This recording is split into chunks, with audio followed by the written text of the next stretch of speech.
Hey crew, this week we're taking a whirlwind tour of the sights and tastes of Malta. From beautiful Blue Grotto, filming location for epics such as Conan the Barbarian and The Amazing Race, to one of the most ancient religious sites on the planet. Then we're off to Mdina, quite possibly the most lovely city on earth and location of Littlefinger's infamous brothel. One of several such establishments I own. Finally, we close out our tour with a visit to Hjar and its annual Strawberry Festival. Tastes like strawberries on a summer evening. Well, Google got us lost. I'm just navigating.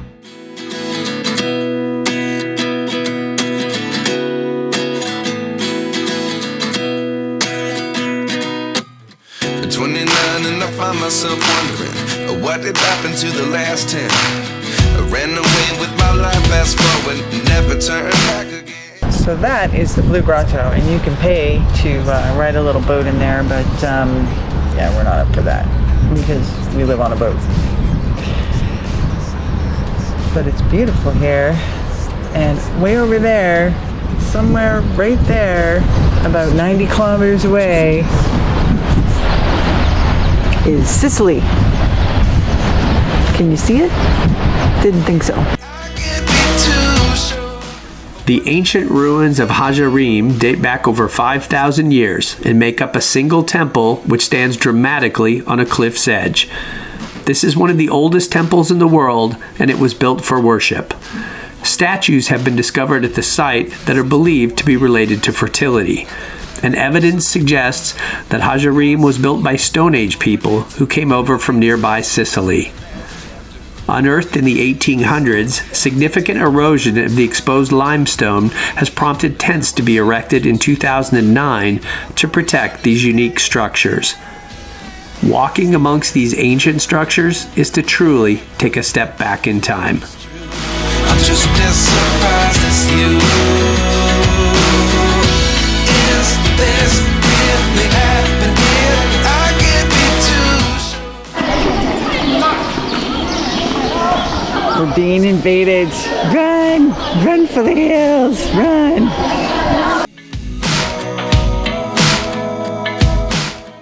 All right, ancient temples, check.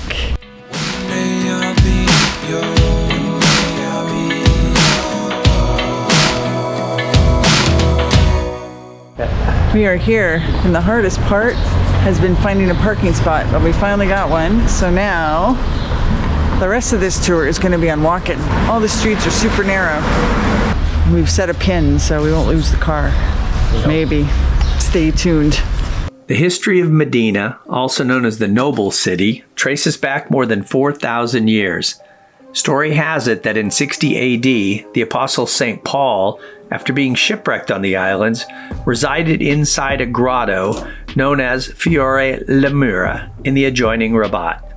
Rabat, a word meaning suburb, is the location of our first stop, St. Paul's Catacombs. Because really, who doesn't like dark, damp places where bones were once kept?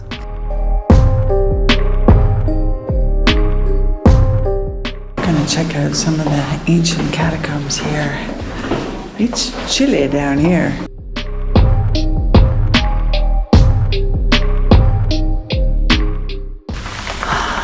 There's no bones in here, just a bunch of holes. But I'm sure there's some spirits floating around somewhere.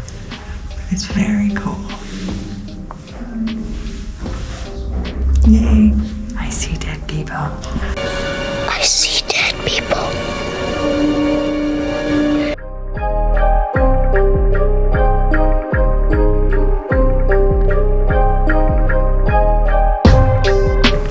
Then it's back up into the light where we join the flow of people towards one of the many celebrations happening during this period leading up to Easter, the Feast of St. Joseph.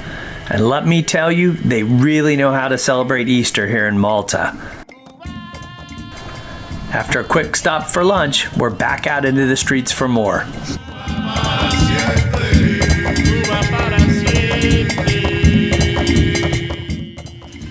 We liked Mdina so much, we kept going back and back and back. We are back in Mdina, and we're here to see the St. Mary's procession tonight. Kevin's just getting warm because it's a little chilly. I am. We're going to start with the Old City, and this was in the Game of Thrones, actually, and it's the Medina Gate. Mdina is hard not to fall in love with, and one can see why it's known as the ancient or noble city. This fortified city in the northern region of Malta has served as the island's capital from antiquity to the medieval period. The city is still confined within its walls and has a population of 250, though the suburb Rabat swells that to 11,000.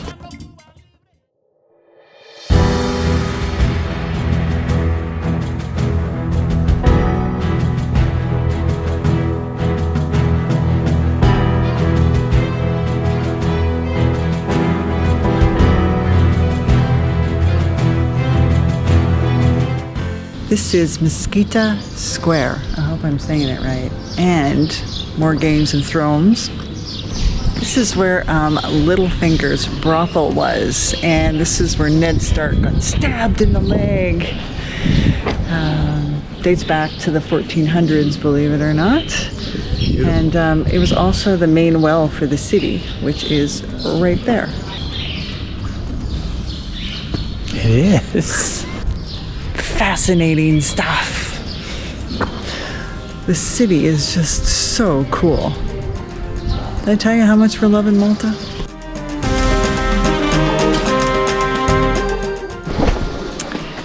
So behind me is the Church of St. Paul, or the Cathedral of St. Paul, and we have to head to the Basilica. So we're done our quick little walking tour, and we're gonna head down some more of these streets. 10 minutes, we should be just in time for the procession.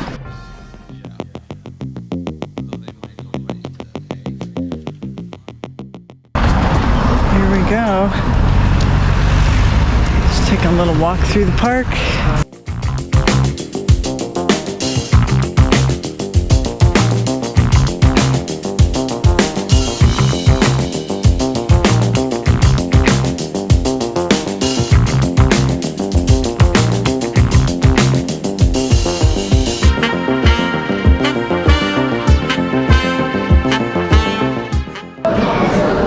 To find all the people, and I think we found all the people. Now I think we're just waiting for Mary, and everything is lit up really beautiful here in the square.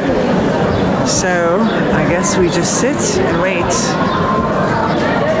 I've lost my husband. He went up this alleyway behind me and he disappeared around the corner. There he is.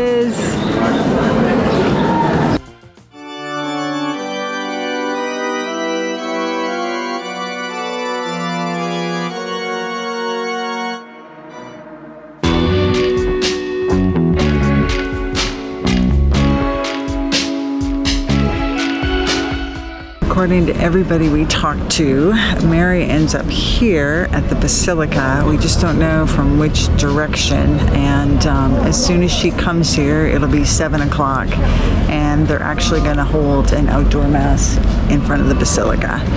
The whole city is lit up tonight. It's really beautiful, and everybody's getting ready for mass.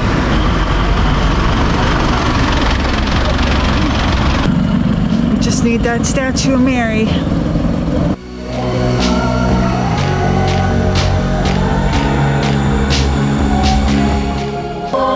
Mary is super late. She's supposed to be here at 7. It's now 7:30. We're still trying to figure out where she's coming from. She's either coming from that direction or she's coming from that direction. But those 2 sawhorses right there is where she goes. So any minute now she should show up.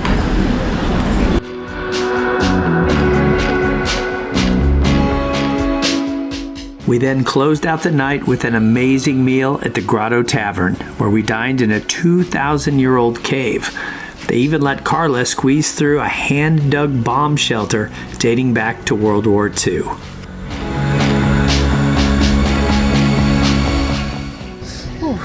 So, Oh, I'm so full. We are stuffed to the gills. It was absolutely delicious. Highly recommended. Yes, the Grotto Tavern. We loved Mdina. Definitely have to go to. It's just beautiful.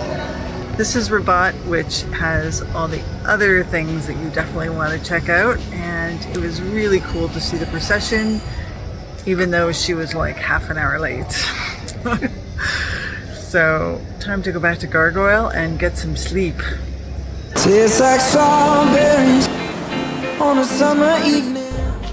The annual Festa Frawli Strawberry Festival is one of the most popular and delicious days on the Maltese calendar. Recommended to us by our marina manager Santi, it brings together local farmers, chefs, artists, and musicians.